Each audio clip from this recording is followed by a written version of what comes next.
Ladies and gentlemen, welcome to the Nixon Library, and thank you for being with me here this evening. It's great to be with you all.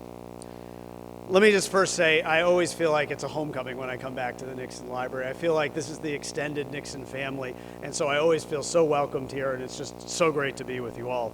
And tonight, it's especially poignant for me because we have such a special guest. And of course, if you regularly tune into Fox News, you know the name Bret Baier.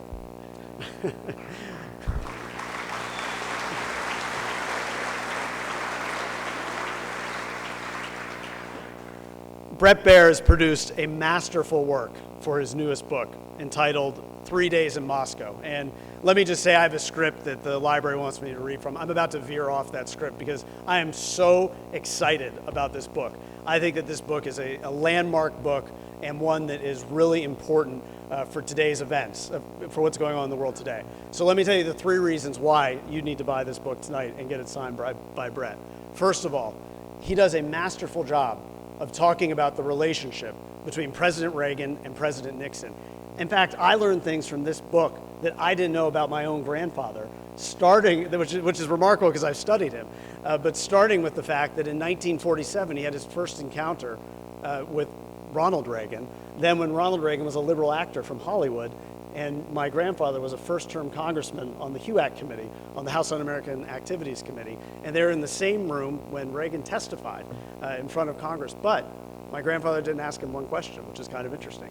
But it's amazing to see how their 2 lives, political lives, intertwined from 2 gubernatorial races in the 1960s through the 1968 presidential campaign when they both ran for president, then through the 1970s when my grandfather's political team was connected to the Reagan team and helped run Reagan's campaigns in 1976 and 1980, and then to see how my grandfather closely advised President Reagan in the 1980s and towards the end of the 1980s and advised him on what to do with Russia. And you really see that come out in this book. And so for this particular audience, the Nixon family audience, that alone is enough to make this book important and meaningful. But in addition to that, when you look at how Bret Baier delves into President Reagan and how he was a political outsider and rose to power because he believed in his ideas, because he was willing to buck the conventional wisdom, the conventional political norms. And you see what a great communicator President Reagan was and how he could reach out and connect with his base. This is really remarkable to see and see that come to life in Bret Baier's book. And Bret does a great job describing President Reagan in these terms. You also see similarities with our president, Donald Trump. And you see how Donald Trump can reach out to his base in the same way. And so even though that's not explicitly mentioned in the book, you can see it. So that makes it very meaningful for today's political discussion. It gives you tremendous insight into our president today to see how Reagan was able to be such a successful president and shows what the successful path for Donald Trump could be. And then finally, as the title implies, 3 Days in Moscow talks about the period of glasnost and the period of perestroika at the end of the 1980s, which was an extremely optimistic period in the Russian world, when Russia was opening up, when Russia was going to become more Western. And if you want to understand what's going on in Russia today, you need to read this book by Bret Baier. You need to read 3 Days in Moscow because you need to see how Russia gave up without one shot being fired their overseas territories and part of their nuclear weapons arsenal. And that's remarkable. Without one shot being fired, they gave that up. But then when you see their little vignettes that Bret Baier weaves into his book, where he talks about a time when Ronald Reagan walked around Red Square when he was in Moscow, and there's a picture taken by the White House photographer. And in the background, there's a short little man with blonde hair who bears a very striking resemblance to a very young Vladimir Putin. And this is remarkable to think that Vladimir Putin, who was a KGB agent stationed in Dresden at the time under the Erich Honecker regime in East Germany, was in Moscow at that time observing President Reagan. And then, of course, that had an influence on Putin and how he wanted to run Russia. Of course, he saw the whole disintegration of the Soviet Empire as something that was a great stain on Russian culture, the end of 500 years of Russian expansion from a little city of Moscow throughout the whole continent of Asia and into Europe. And he saw that moment of glasnost as actually a big failure. So you need to read this book to understand that period so you can understand what's going on between Russian and U.S. relations today. And that's why, for these reasons, why this book is so timely and why I really hope that you all go out there and buy this book tonight and get it signed by Bret. So I'm not going to continue to drone on because I know that we need to get to the main event, which is hearing Bret Baier speak. But I am looking forward to this presentation, not just to hear more about Bret's book, but also I know he's promised this to us, but there's another significant event in the Cold War that Bret's going to talk about tonight. And 16 years before President Reagan spent 3 days in Moscow, President Nixon spent 7 days in China. And Bret, not to be too pushy here, but that sounds like the great title for a future book, I'm just saying. So President Nixon spent 7 days in China for what was one of the first, if not the first, great crack in the decades-long struggle versus the Soviet Empire that would come to a close during those 3 days in Moscow. Our former Secretary of State, Jim Baker, said, quote, that he believed the Cold War was won by a succession of presidents. So we can pay tribute to President Reagan today for his vision, foresight, and leadership in achieving victory in the Cold War, and also pay tribute to my grandfather for his strategic vision and genius in contributing to that victory. So for those of you who need to know a little bit more about Bret Baier has been with the Fox News Channel since 1998. He's currently the chief political anchor. He's also been Fox's chief White House correspondent and Pentagon correspondent. In 2015, he moderated the Fox News Republican primary debates. And as many of you know, Bret aired his daily special report live from the Nixon Library just a few hours ago, and that was the second year in a row that he has done so, and we hope that he comes back often.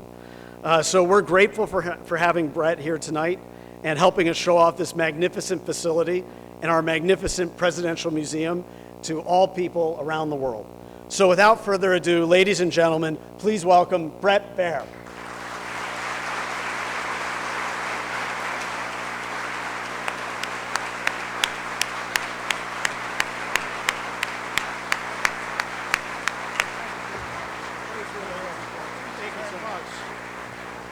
Wow.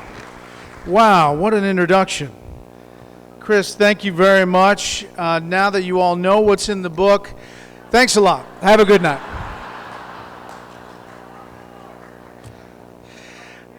That's right. And let me just tell you that behind the scenes, there's a little bit of lobbying on that 7 days in China thing.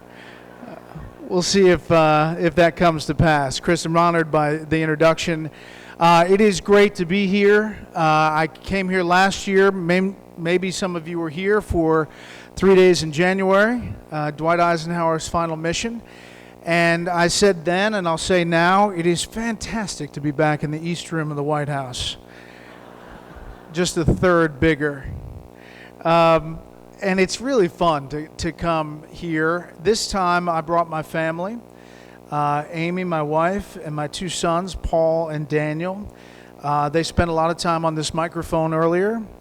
I'm told that they worked the Oval Office a little bit and did the wave on the Marine One, so we may have future politicians in the works there. This is my third book. My first book was called Special Heart, A Journey of Faith, Hope, Courage, and Love, and it was about Paul, my oldest son, who has had 3 open heart surgeries and 9 angioplasties, and I kind of detailed our journey through that process. He has more stuff ahead. In about 5 years, he'll have another open heart surgery, but as many people who saw him today, you would not know that. He's the tallest kid in his class. He plays golf, so the plastic clubs in the crib worked. He is a basketball player, and he was elected the student council president of his 4th grade class. So he is the politician to be. The politician to be. Daniel, his brother, gives him a lot of grief, and they had a good time today. The second book was 3 days in January, and that I talked about last year, about Dwight Eisenhower. There's a lot of Nixon in that book as well, and their relationship. But it dealt with the last 3 days of the Eisenhower administration before the Kennedy inauguration speech and the farewell address that Eisenhower delivers. And using that moment in time, that kind of soda straw, to back look back at how Eisenhower gets to that point in his political life, in his life. So this is a similar structure, and this looks at the last summit between Reagan and Gorbachev. Remember, the summits that were structured go from Geneva, Reykjavik, D.C., and then Moscow. And this looks at the Moscow summit, a speech that was overlooked at the time to Moscow State University students, delivered May 31st, 1988. And using that moment and new nuggets and details and narratives that have never been released before to jump back and look at how Reagan arrives at that point. So I'm going to take some questions after we're finished here, but I want to, before I talk about the book, address some of the questions that I know are coming. 1, Shannon Bream, is that attractive? Yes, she is, both inside and out. She's a lovely woman. 2, Charles Krauthammer is doing very well. He has turned the corner. He is, I've been keeping in contact with him. I haven't detailed all of the things he's been through, but it's been a really tough 9 months. He's had several surgeries that started out, was not predicted to be that tough, and led to some complications where, because of his situation being a quadriplegic, his lungs failed, his kidneys failed, but he has turned the corner, according to his doctor, and I am in communication with him. I hope to have him on the show as soon as possible. I told him that I will roll a satellite truck to the hospital to get him on the show to stop the emails and Facebook posts from coming. And he said that he's okay with that. So we hope to see him on the air sometime this summer. Let's see, what other question? No one punches Juan Williams in the commercial break.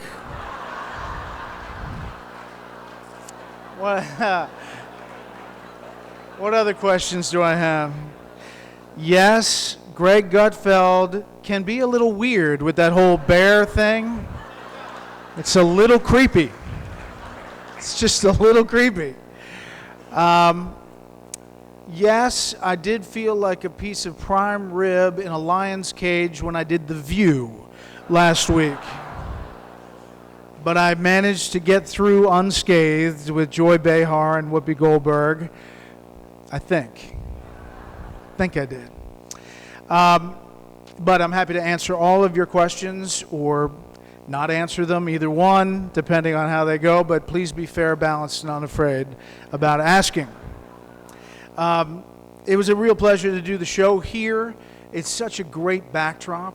And to be able to say that I'm at the Richard Nixon Presidential Library and Museum, it's just great to be able to do that and to show people around the nation what great venues we have to come check out. And this is definitely one of them.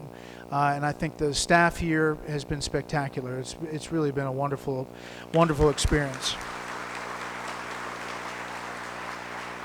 So let me tell you a little bit about the book and why I ended up doing it. Eisenhower, I came here last year and I explained how I'm a golfer, and I kind of found Eisenhower by having this invite to Augusta National and staying in the Eisenhower cabin.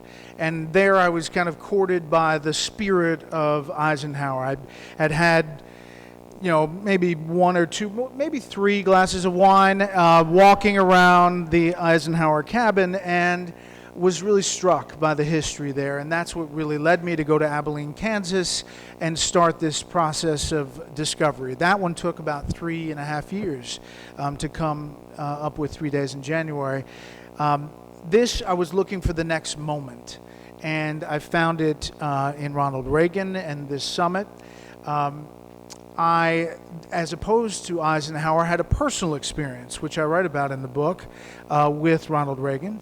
In 1987, I was a senior in high school at Marist School. I was the student council president of Marist, And I was fortunate enough to go to Washington with the headmaster of the school to accept an award that Marist was receiving, a School of Excellence from the White House, from the president. So we went to the Rose Garden, and it was the first time I had been there.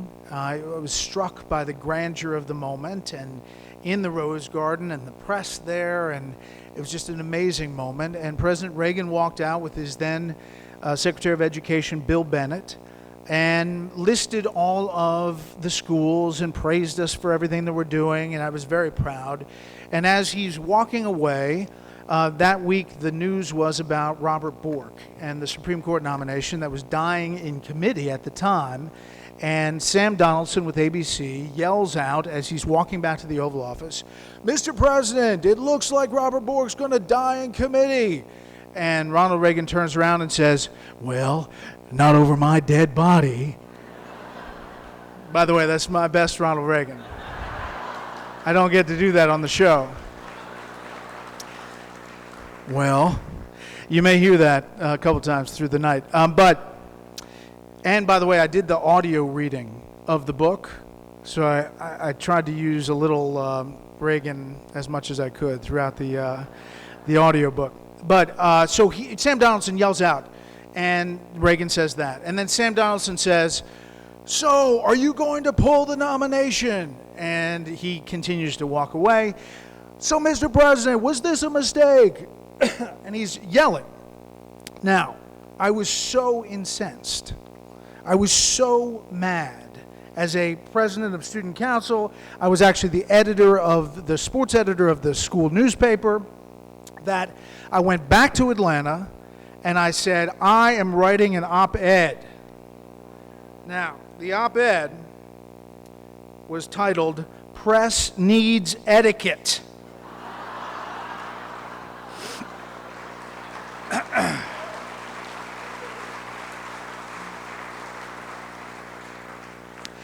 The press has to respect others around them.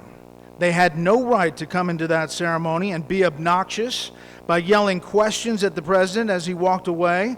I understand that they do need some way to get their stories, but I think that respect has a lot to do with it also.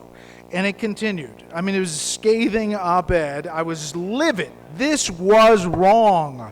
This was our education event. How dare they interrupt this? Fast forward 20 years exactly. Chief White House correspondent Bret Baier in that very same Rose Garden yelling questions to George W. Bush about the Iraq War. And fast forward from there 10 years, and Bret Baier, the anchor of Special Report, hosting Bill Bennett as a panelist to talk about the issues of the day. It comes full circle. It comes full circle. So I really just loved some of the thoughts about how someone stands for principle and lives that through their life. And what I found in Reagan was that he had always fought communism, really from the beginning. When he was the president of the Screen Actors Guild and did interact with your grandfather, he was talking about it and speaking about it and fighting about it, about the interaction of the Soviet Union in Hollywood and the threat of communism, testifying in that committee hearing and speaking out about it. In fact, a little nugget that the reason that Ronald Reagan meets Nancy Reagan, Nancy Davis at the time, is because she was on a list of communist sympathizers. And it was not that Nancy Davis. It was a different Nancy Davis who was on the list. And so she calls her agent and says, "I really need to explain this, and if I could have a meeting with that handsome president of the Screen Actors Guild, that would be fantastic." And they eventually go to dinner, and the rest is history. She eventually becomes Nancy Reagan. That's how they meet. What I found was that throughout his career, he was talking about it, throughout elections, throughout his race for governor here, but especially when he ran for president. And in 1984, you may remember that he runs for re-election, and this may strike a chord. There was an ad that got a lot of attention at the time in 1984, and it was this. There was a large grizzly bear seen on the screen, and it's lumbering through the forest. And there's a deep voice, a narrator, who says, "There's a bear in the woods. For some people, the bear is easy to see. Others don't see it at all. Some people say the bear is tame. Others say it's vicious and dangerous. Since no one can really be sure who's right, isn't it smart to be as strong as the bear, if there is a bear?" Okay, now what? Now, obviously, it's talking about the Soviet Union, and it's talking about the strength of the Soviet Union and building up against it and the threat from it. But if you watch that ad, don't you think you'd be sitting in your kitchen going, what exactly is the bear again? But it was the focus, and it got a lot of attention, and people talked about it. And in contrast, who he was running against, Mondale at the time, it was striking, the difference between the two. So, looking back at all that had happened with the Soviet Union and all of the efforts to, reach out or to reset, there have been another number of reset efforts with the Soviet Union, believe it or not, before the reset button that Hillary Clinton tried that was spelled the wrong way. But all the way back to Eisenhower and Khrushchev. Then came the détente time, and at the beginning, in the Nixon time, it looked like it was the way to go. Détente took kind of a couple of turns and iterations, and by the time it got to Reagan, he was thinking, this is not the way to go. So he was not going to sit down with Andropov or Chernenko or any of them, and he would say, it's surprising because they're all dying on me. Because one after another, the Soviet leaders did. They died. He didn't sit down with any of them until Mikhail Gorbachev. Margaret Thatcher called him up and said that Gorbachev was a different kind of Soviet leader. He was a different kind of negotiator, and that possibly he could do business with this man. And that opened the door. And because Reagan at the time had been very forward-leaning about communism, really all the way back to his time here in California, remember the speeches that he gives at the beginning of his time in office, that communism is going to be on the ash heap of history, that the Soviet Union is the evil empire. Those at the time were called a warmonger kind of speech. June 12, 1987, he delivers the Berlin Wall speech in front of the Brandenburg Gate. He's writing the speech with his speechwriters, and everyone in the State Department and a lot of people in the White House say, you cannot say, tear down this wall. It would just be horrible because it would end negotiations and it would be too inflammatory. So as they're going to Berlin, the phrase is not in there. And we find a conversation between Reagan and an aide in a limo on his way to the speech. And he says to the aide, well, the boys at State, they're going to kill me. But I'm going to do it anyway because it's the right thing to do. And he does it. And it becomes the most iconic speech that anybody can remember at that moment. Do you remember where you were back at that time when you heard it? I mean, people thought, wow, this is the moment. But it wasn't the moment. It was a succession of moments. It was a number of presidents who had led to that moment. And that began this dance with these summits. So remember, first is Geneva. Geneva, the Reagans are offered to stay in this house, this chateau. Aga Khan is His Highness from Geneva, and he offers the chateau, and the place where the actual summit's happening is another chateau. The caveat was for the Reagans to stay there was that they had to feed the fish, the goldfish of the 11-year-old boy, the son of His Highness Aga Khan. Well, 2 days in to the summit, Reagan calls in Don Regan and says, Don, I've got a problem. Yes, Mr. President. The fish is dead. He had fed the goldfish like religiously over a day and a half, and somehow the thing died.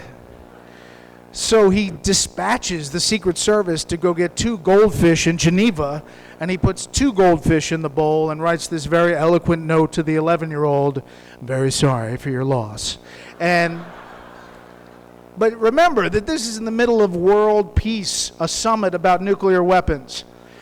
All right, so Geneva, the summit starts, and the going bet and the conventional wisdom of people in Washington is that Reagan is going to get tooled. He's just going to get schooled by this up-and-comer who's like captured the world's imagination. Mikhail Gorbachev is the toast of Europe. He's the guy that is got it. And Reagan is the guy who's coming to the end of his term, not really all there sometimes is the conventional wisdom, and he's going to get schooled in these negotiations. So as they're getting ready for the moment where they meet, Reagan, and it's bitterly cold in Geneva, and all the press around the world is there. Reagan comes out to meet Gorbachev like it's his chateau, walks out the door in a suit, finely tailored pinstriped suit. He looks like $1 million. He's, obviously well older than Mikhail Gorbachev, but he looks fantastic. He walks out in the cold, and this tank of a limo, Soviet style, comes barreling up, and then out of the limo comes dressed with a giant coat and a scarf and a hat, Gorbachev, who is younger than Reagan but shorter and fatter and looks really just like an old man. And Reagan is this polished, thin, like amazing looking guy, and the image was stark. And even as they're going up the stairs, Reagan grabs Gorbachev's arm like, "You can make it," and just people at television look at it and said, "Wow, this is amazing." Well, Reagan, throughout his time in office, kept 3x5 and 4x6 cards in the Oval Office, and they had corny jokes and themes and things that he would just write down. So they walk in after helping him up the stairs to Gorbachev, first time they're meeting, and he turns to Gorbachev and says, "I love the one about the American and the Russian who meet." And the American says, "I have it great because I can go to the White House and say how lousy of a job Ronald Reagan's doing." And the Russian says, "Well, that's okay, because I can go to the Kremlin and do the same thing, say how lousy a job Ronald Reagan's doing." This is the first thing he says to Gorbachev inside the door. And you could just see Gorbachev rolling his eyes, like, this is what I have to put up with? But reading the transcripts and the moments in these summits, it was fascinating to see the evolution of how they kind of did this diplomatic dance. And I think, just reading and touching on some of the Nixon history and how he had such an outreach with China and had such a foreign policy presence, you can really learn a lot from behind those closed doors and the relationships that are established. And the ability to reach out and have common ground. It was not all pleasant. They did have a relationship that developed, but it was at times very tense. And they were yelling at each other across the table numerous times. The next summit was Reykjavik in Iceland, and they essentially got up from the table, and it was a failed summit. It was thought that was the end of the negotiations. Reagan always told his aides that I really want to get to a summit where I sit down with the General Secretary of the Soviet Union and point in his face and say, "Niet," and walk away. And in Reykjavik, that's exactly what he did. The fight then was over Strategic Defense Initiative, which was characterized as Star Wars. Here in the U.S., reporters thought it was kind of pie in the sky at the time. It was a cartoon, essentially, that we were going to build this space thing that was going to shoot down missiles. I mean, fast forward, that is the grandfather to missile defense system that we have currently. But at the time, it was seen in the U.S. as totally ridiculous. But in the Soviet Union, it was seen as a real threat and something that had to be stopped. Because the more that the U.S. did this and had the technology to do this, the more that the Soviet Union would have to spend to keep up with it. And they didn't have it.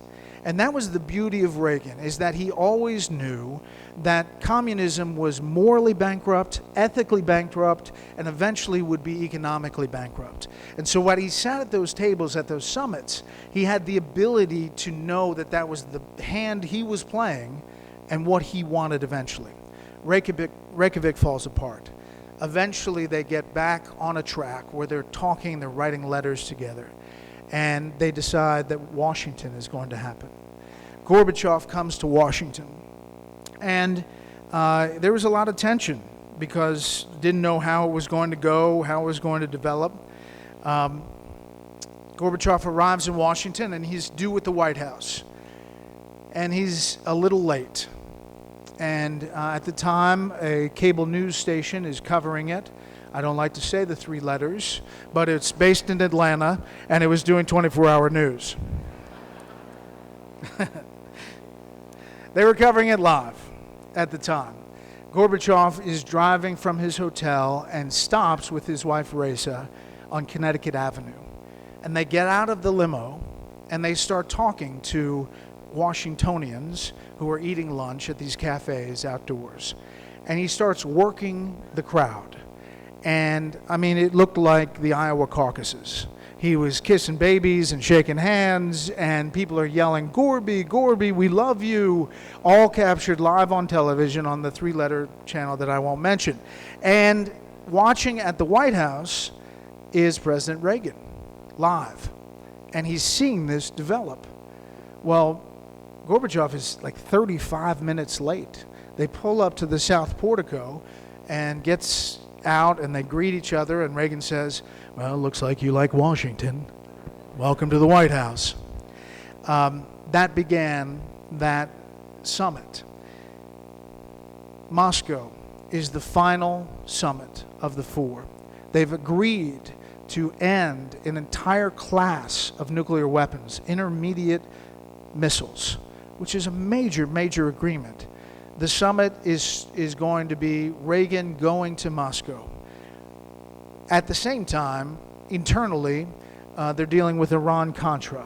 They're dealing with the end of the administration. The press is not too friendly to the Reagan administration at that moment. And as Reagan boards Marine One, bound for Moscow, he says, "Sometimes the best act is the final act." And he waves and boards the plane for Moscow. The internal memo at the time describing the mission of that final summit, Reagan writes, "My visit to the Soviet Union should not be seen as a dialogue only with the Soviet government, but also as a way of communicating with the Soviet people. I want to emphasize throughout my trip that the democratic values that make our country great are those toward which much of the world, including we hope the Soviet Union, is moving. At the same time, I wish to make clear, while we welcome promises of reform within the USSR, the policies of the United States and the West toward Moscow must be based on Soviet deeds rather than words." And in that way, takes a lot from President Nixon in some of the internal memos about what needed to happen with a number of foreign policy challenges at the time. So that, as they're heading into Moscow, is what becomes the goal. Gets to Moscow, and they arrive, and they're staying at the Spaso House. And they arrive, and Nancy Reagan turns to the Secret Service and says, "We are going to talk to the Soviet people." And the Secret Service says, "I'm sorry, what, Mrs. Reagan?" "We want to go out and talk to the Soviet people." And the Secret Service says, "When would you, prefer to do this? Thursday, Friday?" "No, we're going to leave in 15 minutes. And the guy turns white. He says, "We have not told anyone. We don't have any preparations. We haven't told the KGB, the Moscow police. We haven't told anyone." And she says, "Can you make it happen?" Ronnie and I want to go walk in the market. And they said, okay, yes, we can make it happen. So Marlin Fitzwater is dispatched to get the press pool ready, like little ducklings, following Marlin Fitzwater to follow the president. And the Arbot is a marketplace that's just about 200 yards away from the Spaso House. And it's a marketplace that's surrounded by buildings, apartment buildings with a lot of rooftops and open windows, and kiosks and vegetable carts and all kinds of things, with hundreds and hundreds and hundreds of people. Now, this is the security challenge that the Secret Service is facing. They put the Reagans in the limo. They drive 200 yards. They get out of the limo, and they start walking in the market. The press pool is there very tightly, and suddenly hundreds of people are flocking to the market, and they're yelling, "President Reagan, President Reagan!" And he's waving, "It's great to be here. It's fantastic to be in Moscow." And finally, "We can't see you."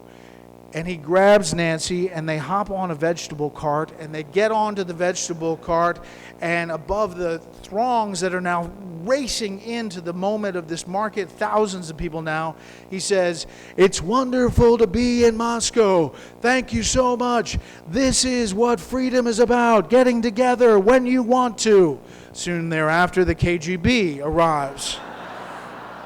And they start coming in, and the Secret Service is a protective ring around the president and the press corps, but the KGB start beating people down and pushing them and shoving them away.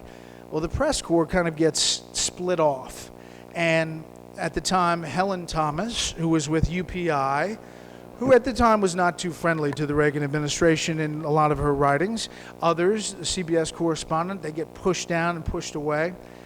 Finally, the Secret Service says, "We've got to go back." So they take everybody and they start moving. Well, Helen is on the outside and she's getting trampled. And Nancy Reagan says, "She's with us." And she reaches out and grabs Helen Thomas and pulls her back into the circle. And people start moving together as like, a big circle. And they finally make it to the Spaso House. And it was a really hectic scene, chaotic. So they're exhaling inside the door. And then Nancy Reagan turns to Marlin Fitzwater and says, "Well, Marlin, what do you think?" And he doesn't miss a beat. He says, "We just lost our last best effort to get rid of Helen Thomas."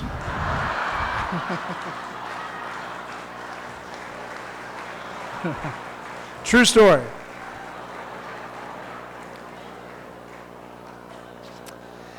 But the summit continues. And Gorbachev and Reagan have established this relationship. Behind the scenes, they meet together privately.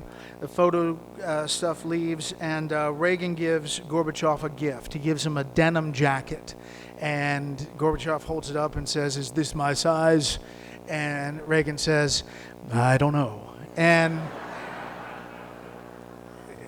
they laugh about that. And Gorbachev gives Reagan a model of the Kremlin. And Reagan looks at it like, "Okay, what do I do with this?" But then the second gift comes out, and it's a stack of papers.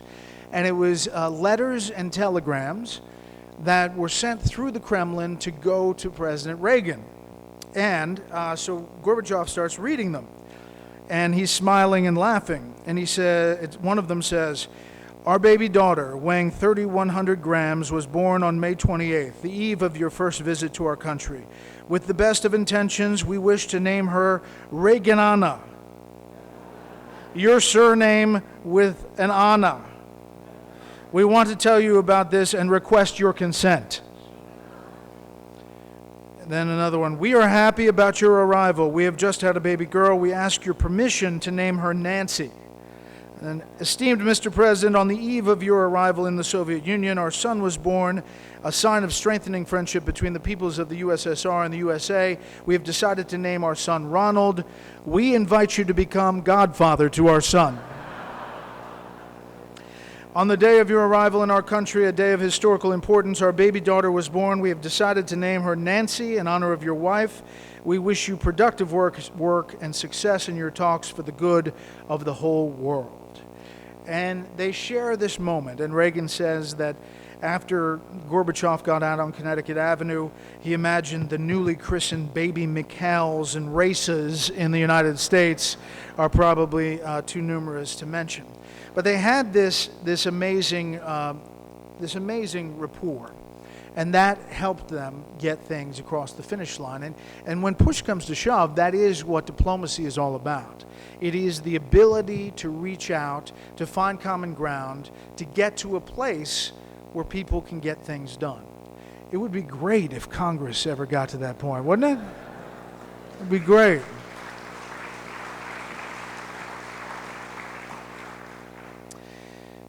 He has this moment where it's all a culmination, and a life of being an anti-communist, speaking out about the Soviet Union and communism. He is then, President Reagan, standing in Moscow State University, in the heart of communism, delivering a speech to kids, Soviet students, the up-and-coming new communist generation. And it's not a speech about our system's better than yours. It's a speech about almost a Pied Piper of this is the way to turn. This is why democracy and freedom are important. This is why this should be the future. And I just want to read a couple of things, and I'm going to open it up for questions here soon. I want to talk not just of the realities of today, but the possibilities of tomorrow. I should say, the speechwriter, Josh Gilder, he arrived a couple of hours before the speech to the site, and in back of the podium is a giant bust of Vladimir Lenin. And over to the side is a mural of the revolution. And he looks at it and turns white and says to the people there, this is not going to work. The Lenin thing, can that be removed? No, yet. And he calls Marlon Fitzwater and says, this is the backdrop. And Fitzwater says, how could you let this happen? And Gilder is looking at it, and then he realizes this is exactly the backdrop that President Reagan would want at this very moment. So they build it into the speech. Standing here before a mural of your revolution, I want to talk about a very different revolution that's taking place right now, quietly sweeping the globe without bloodshed or conflict. Its effects are peaceful, but they will fundamentally alter our world, shatter our assumptions, and reshape our lives. It's easy to underestimate because it's not accompanied by banners or fanfare. It's been called the technological or information revolution, and its emblem, one might take the tiny silicon chip, no bigger than a fingerprint. One of these chips has more computing power than a room full of old-style computers. Goes on to talk about what's going to happen, the transformation that's coming. Again, this speech, if you look at it, could translate today as much as it did back then. Going on, but progress is not foreordained. The key is freedom. Freedom of thought, freedom of information, freedom of communication. Throughout the speech, he peppers Russian poets and scientists and philosophers and songs that they're listening to at the time. He says the renowned scientist, scholar, and founding father of this university, Mikhail Gorbachev, knew that, quote, it is common knowledge, he said, that the achievements of science are considerable and rapid, particularly once the yoke of slavery is cast off and replaced by freedom of philosophy. Goes on to say, freedom is the right to question and change the established way of doing things. It is the continuing revolution of the marketplace. It is the understanding that allows us to recognize shortcomings and seek solutions. It is the right to put forth an idea scoffed at by the experts and watch it catch fire among the people. It is the right to dream, to follow your dream, or stick to your conscience, even if you're only one of a sea of doubters. Freedom is the recognition that no single person, no single authority, or government has a monopoly on the truth, but that every individual life is infinitely precious, that every one of us put on this world has been put there for a reason and has something to offer. The speech will give you goosebumps if you look at it. In this Moscow spring, this May 1988, we may be allowed that hope that freedom, like the fresh green sapling planted over Tolstoy's grave, will blossom forth at last in the rich, fertile soil of your people and culture. We may be allowed to hope that the marvelous sound of a new openness will keep rising through, ringing through, leading to a new world of reconciliation, friendship, and peace. Now, soon thereafter, the wall falls. Soon thereafter, the Soviet Union collapses. Was it this speech? Was it this moment? Was it this summit? No. As Chris mentioned at the beginning, it was a collection of efforts by U.S. presidents going back a long, long way to that pressure. But it just seemed like this was a seminal moment that largely was overlooked at the time. And that narrative and those nuggets of things you've never seen or heard before are in this book in, I think, a very readable way. I want to just talk briefly about the relationship between Nixon and Reagan. It was cordial in the early days, but almost hit a road bump in 1968 when Reagan ran in the primary as a favorite son. Nixon was nominated, and they patched their differences very quickly. Reagan, came to feel a very personal kinship to Nixon based on their time in California and togetherness. During Nixon's greatest crisis, April 30th, 1973, after Nixon gave an address from the Oval Office defending his administration on Watergate, Reagan stood by him, and Reagan called him on the phone. The conversation was recorded by a tape in the Lincoln sitting room of the White House, and Reagan says, "Well, I just wanted you to know we watched, and my heart was with you. You can count on us. We're still behind you out here." Later, out of office, Nixon took an interest, obviously, as Chris mentioned, in Reagan's political career and became really one of his most valued assets as far as foreign policy experience, behind-the-scenes advisors. When Reagan was elected president, Nixon told him, quote, "I am yours to command." The two men of very different temperaments bonded over foreign policy, and unlike Ford and Carter, Reagan didn't hesitate to seek Nixon's advice and hear him out on how to handle foreign leaders. And in this way, you really do see the generosity of both men. Nixon in his willingness to be of service, and Reagan in his willingness to seek the wisdom of others.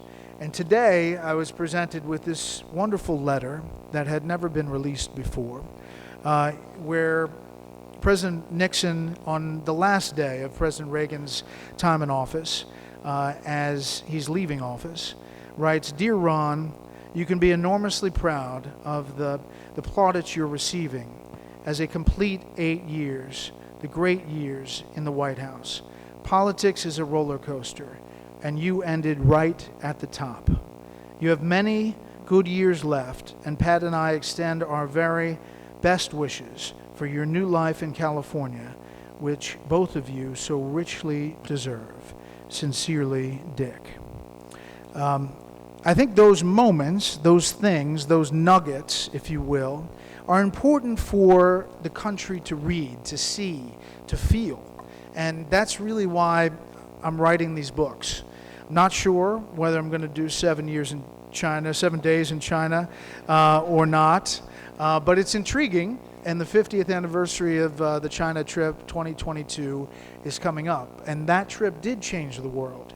And that foreign policy experience did make a difference that is being felt still today in how we deal with China, Asia, all of our foreign adversaries and allies.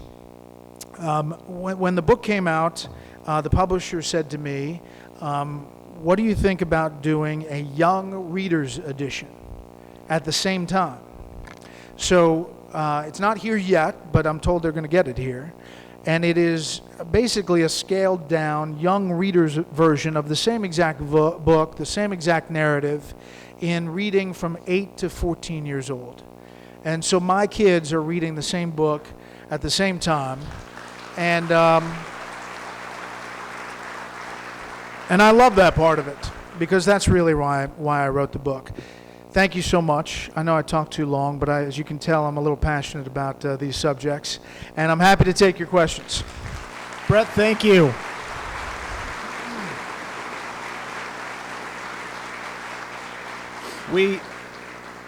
We passed out cards on the way in and collected those cards, and I'm going to read the questions. We can't read all of them. We just simply don't have time. But the first one, do you have complete autonomy as executive editor of Special Report on what you report on and how you report it? Yes.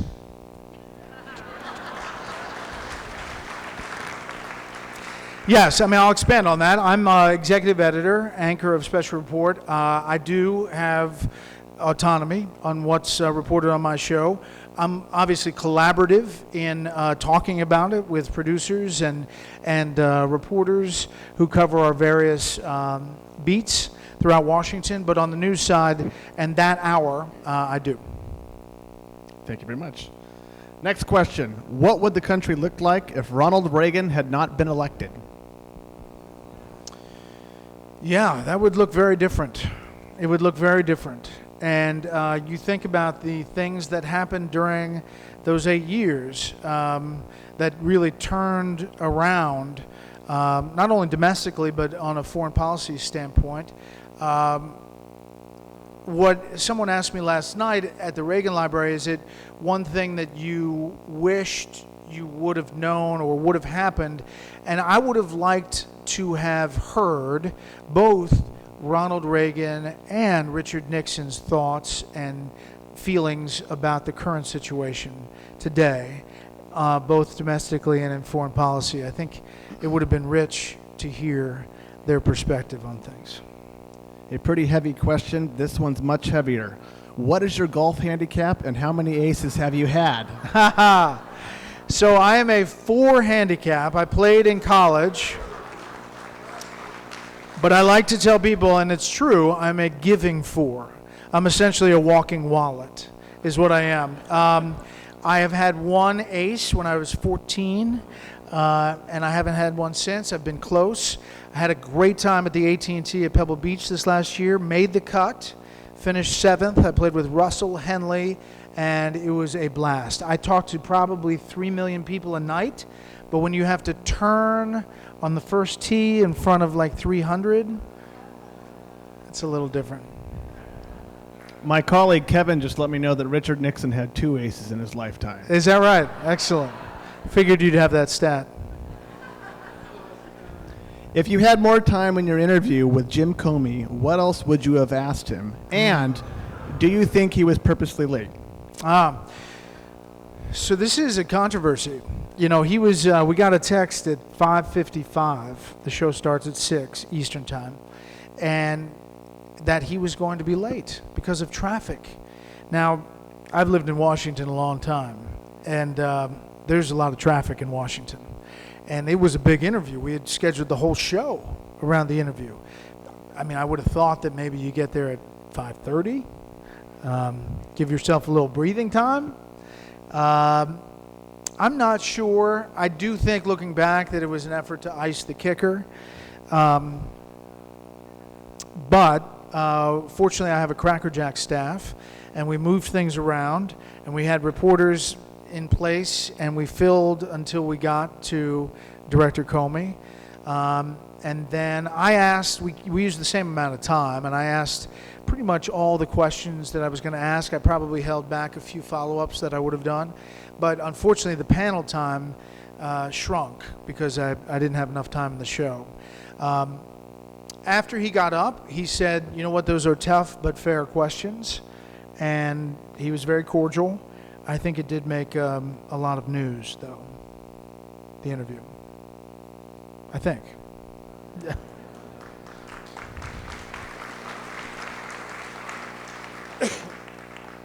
Can you switch spots with Hannity or Tucker so we can see you after work Pacific time? I know. I'm really trying. I was trying for a late rerun, but now the going thing is that we're eventually going to be live 24/7. So Shannon has taken the 11 o'clock, which is 8 p.m. your time, and then they do the reruns of the other primetime shows. So unfortunately, no, but we are running ads out here to set your DVR, and that works. Bret, to what extent did Reagan's Star Wars initiative contribute to the fall of the Soviet Empire? Yeah, I mean, I think I touched on this a little bit, but I think it was really, really significant in the big picture of things. Not seen that way here, but inside the Soviet Union, it was a really, really big deal, and changed the dynamic in those negotiations and gave Reagan the upper hand eventually. We will do one last question, and then Bret will be up in our Annenberg court to sign copies of your book. I know you all have one, but pick one up for gifts, pick one up for Christmas gifts, even though that's quite a ways away. Pick one up for your kids. Pick one up when we get the youth version of his book. Question: have you met President Trump? Will he survive the constant pounding from the media, or do you see him stepping down? So I don't see him stepping down. I have met him. I've known him for several years, knew him before he was a candidate. And I have tried to get an interview with him.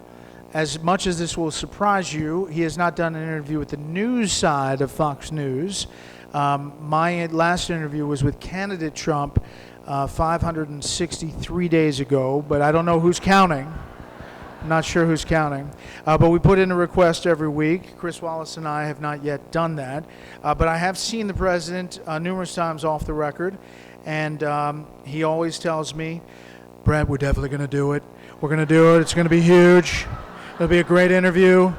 It'll be fantastic. I promise you it'll be a really big, huge interview. Your ratings will be spectacular.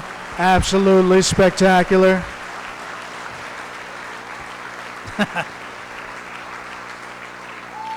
I don't get to do that on the show either. He promises that it's coming. I hope it is. I think that the bombardment is fascinating. I always say we don't know what we don't know, but a lot will, I think, materialize in the next 2 to 3 weeks. Thank you. Ladies and gentlemen, Bret Baier. Thank you very much.